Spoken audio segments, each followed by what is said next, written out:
I mean, what do you want? It's so good.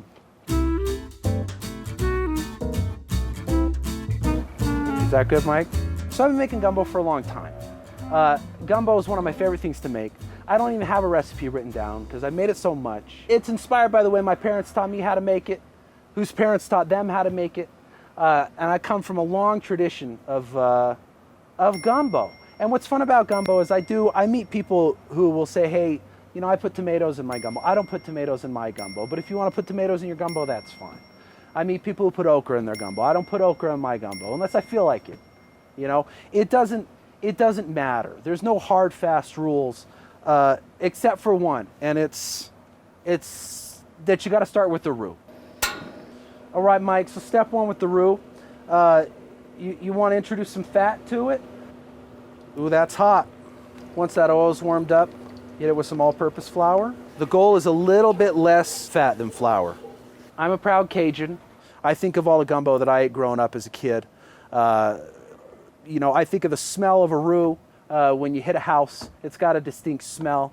I think of my Mama Dot, my Pop Benny, my Papa Ken, my Gigi, and all the gumbos that I've eaten in their houses, as well as all the gumbos that I've eaten with in my own house. I love it. Gumbo is very special to me, and I'm proud to be a Cajun. And you're gonna start to know when it's ready, because right now you can kind of see there's still some separation between the fat and the flour a little bit. And then once that roux hits the pot, you're not going anywhere. You're not walking away. You're not abandoning this roux. It's you and the roux together. This is your most important step. This is going to be the flavor base of the gumbo. And this gives it a nice toasty, deep, smoky flavor. The only rule to gumbo is you got to share it with a friend. Or you just eat it yourself. I've eaten a lot of bowls of gumbo alone. So something's happening. The chemical structure of our flour is changing this. So you see how when I pull the spatula back, there's not as much separation between the liquid and the flour? You see what I'm talking about, Mike? Yep. And it's turning into a sauce. Oh man, this is gonna be so good, Mike. So yeah, this is what we're looking for. A nice kind of creamy consistency. So the next thing that goes in is our vegetables, and we call this the holy trinity of Cajun cooking. It's 3 parts. It's onions, celery, and peppers. For the proportions on these, it's usually like 2 to 3 parts white onion, and then 1 part pepper, 1 part celery.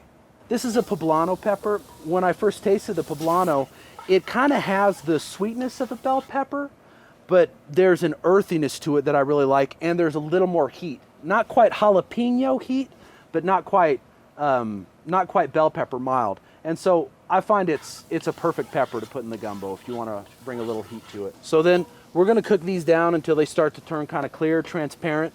Then we know those aromatics are developed. Now that we got it started, the whole process, I mean, if you have like 4 hours, the longer you can let this simmer, the better it's going to get. It's like a 2 to 4 hour process, depending on how long I want to go. The longer you wait, the better. All right, so those vegetables are turning clear. We're going to throw that garlic in. When my Mama Dot makes the gumbo, she puts a whole hen in there, bones and all, and lets it simmer all day. Pull the gelatin out of the bone. I'm not doing that today. So to get that bony gelatin in here, I have some bone broth, some chicken bone broth that I made myself, because I save everything. I save everything.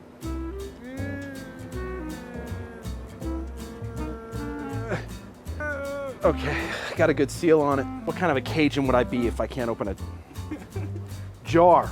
See a little victory here. Okay, hold on. Okay, all right, okay.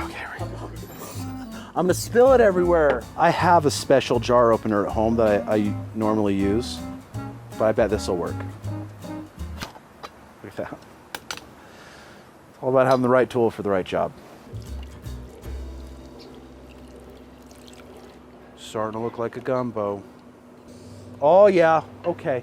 So now I'm gonna add some water. We're just looking to get it up to that soupy consistency. So once that gets up to a boil, then I'm gonna turn that heat down and get it down to just a nice, low, little blurble, little bubbles popping up every now and then. It's not rolling, but it's just a little, just just under a simmer, just a little blurble. And I gotta throw in the final step, some bay leaves. I'm gonna leave this on that low simmer, and I'm gonna start it on the chicken and the sausage. So for the chicken, I'm gonna use bone-in chicken thighs. I like chicken thighs in a gumbo over breast meat because I like how the chicken thighs can just be kind of, they're chicken thighs. They're a little more moist, and even if you overcook them, they just get kind of stringy and nice. And so they're nice to have, and they're really easy to smoke. So it's less to think about. And I'm gonna season these with a rub that's 1 part 16 mesh black pepper, 1 part diamond crystal salt. Pretty simple. Like I said, I'm not introducing a bunch of spices or herbs or different things to this. I just want salt and pepper and the flavor of the smoke on the chicken. The chicken's on at 225. I want to start the chicken lower to get a little smoke flavor on that. So to help with that, I'm gonna smoke with some apple wood on here. I'm gonna put apple wood in the smoke box. We'll just put some wood chunks on for the first hour, and then once it's kind of taken on that smoky flavor, hit about 150, we'll crank the heat and finish them off. The roux's been simmering for about an hour, so I'm gonna get my sausage ready. So this is just a smoked sausage. You can use any kind of sausage you want, just as long as it's smoked. A beef sausage, a pork sausage. Today I'm using a more traditional andouille. This is a cold smoked andouille. I made this myself because it is hard to find andouille where we're from. And you can find sausage that's called andouille, but a traditional andouille sausage is coarse chopped pork. That's the first thing. And when I say coarse chopped, I mean about the size of my thumbnail. Doing these on the smoker, I'll hold off till the end of the cook because these get to 165 in like 15-20 minutes. So I'll throw them on the smoker at about 275 till they're looking nice and plump, and then we'll slice them up, throw them in the gumbo. All right, so that chicken's rested, and we're just gonna pull it. I'm gonna save the skin, and the bones aren't going into the gumbo. I'm gonna save this, and I can make bone stock, and it'll go into the next gumbo. Look at that. This is why you let it rest. If you pull it too soon, you're gonna lose all that fat is just gonna evaporate on you. You're gonna lose all that moisture. So that's why I like to really let it rest. And then when we throw it back in the gumbo, that'll warm it back up. It's got a good bounce to it. You know, it's nice and tight. So we're just gonna slice this up into medallions. All right.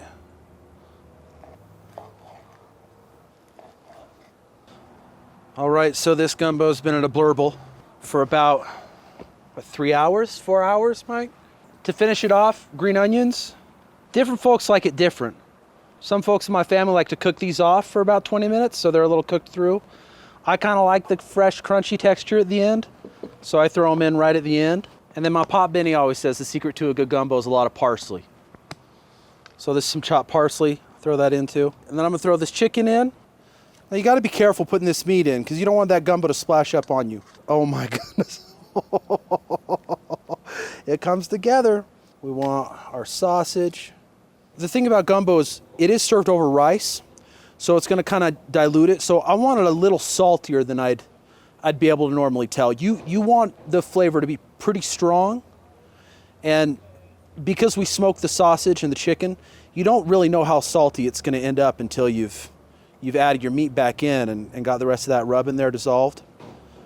So it's sat in there for about a minute now. I'm gonna taste it. Ooh, okay, yeah, smoky, sweet, spicy, tablespoon of salt. That's the verdict. You just serve it over some rice.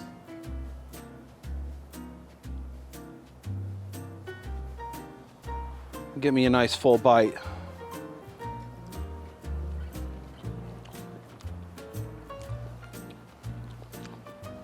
I mean, what do you want? It's so good. Okay, can I be honest? It's like 100 degrees out here. And I think eating a dish this hot on a hot summer day could be used to coerce secrets out of terrorists, Cade. Don't put that in the video. We did it. We made gumbo. The real secret to gumbo is visiting and sharing it with the folks you love. Give this a try. I think you're gonna love it. The smoker didn't let us down. If you wanna try more recipes from Camp Chef, here's another video you can watch. Go to the website. We have some recipes there. And that's it. That's it. I'm gonna finish this gumbo.